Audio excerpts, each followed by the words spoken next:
Le métier d'hôtesse de l'air consiste en l'accueil des passagers, tout le côté sécurité de l'avion, et puis essayer de rendre le vol le plus agréable possible pour les passagers. La formation que j'ai effectuée afin de devenir hôtesse de l'air est le certificat de sécurité et sauvetage, donc qui consiste à une partie sécurité, une partie sauvetage bien évidemment, et un stage à l'époque de 60 heures à effectuer dans une compagnie aérienne, qui maintenant s'est transformé en certificat de formation à la sécurité, où il n'y a plus besoin de faire le stage. Donc moi j'ai étudié en LEA, langue étrangère appliquée, donc anglais, allemand. Ensuite j'ai mis de l'argent de côté afin de me payer donc le certificat de sécurité sauvetage, et puis j'ai postulé dans les compagnies aériennes et je suis venue chez EasyJet.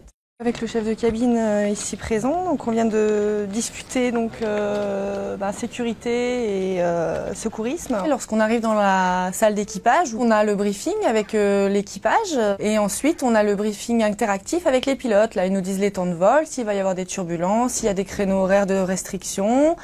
Ensuite, on va à l'avion, et dès qu'on est prêt, on passe le message au chef de cabine qui lance l'embarquement. Posto libero, buongiorno.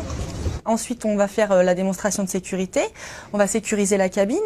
Des bouteilles d'oxygène, donc je vérifie bien la jauge, qu'il soit bien attaché, qu'il y ait 2 masques. Je vérifie que mon extincteur soit bien attaché également. Et une fois que les pilotes ont éteint le signal attachez vos ceintures, on va pouvoir commencer le service. Vous allez pouvoir manger quelque chose, monsieur?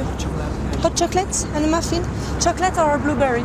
Ensuite, on arrive à notre point de stationnement, les passagers débarquent et on reprépare la cabine pour repartir. Une fois que les passagers ont débarqué, on retourne à la salle d'équipage, donc la crew room, et là on fait un débriefing avec tout l'équipage. Merci d'avoir été pro.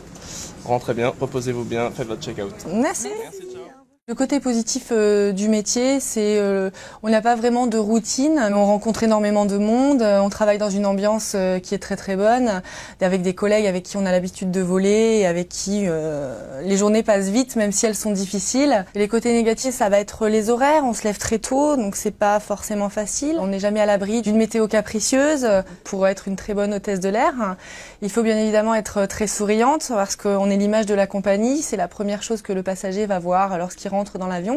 Il faut savoir également être très diplomate, prendre énormément de recul par rapport aux situations conflictuelles. Avoir une très bonne hygiène de vie est très important dans ce métier, car c'est un environnement qui est assez agressif pour le corps, l'avion, parce que l'air est très sec, et puis la pressurisation, dépressurisation plusieurs fois par jour. On peut devenir chef de cabine, également line trainer, c'est tous ceux qui s'occupent des vols d'évaluation, des nouveaux. Les hôtesses de l'air, c'est une très belle image de marque, et c'est ce que j'aime dans mon métier. Je suis très fière de porter mon uniforme.